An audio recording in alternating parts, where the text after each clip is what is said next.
So yun na nga, umuulan, tumatakbo mga tao. Wala kaming payong eh. Let's go guys. Fun run. Oh!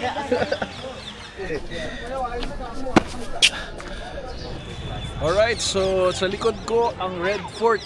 Ito ay isa sa mga pinakamalaking Red Fort na tinatawag syempre, na itinayo noong 17th century ni Shah Jahan.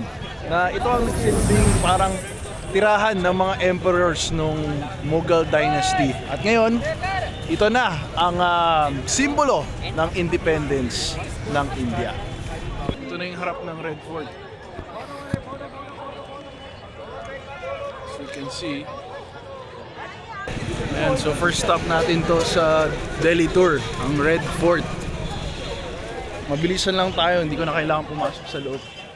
Medyo maulan yung panahon.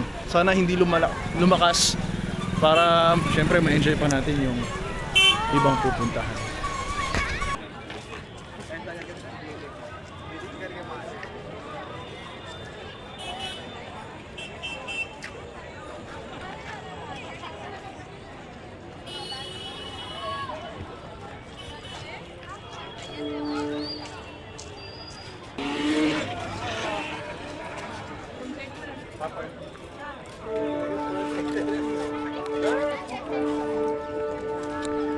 So yun na nga, umuulan, tumatakbo mga tao. Wala kaming payong eh. Let's go guys.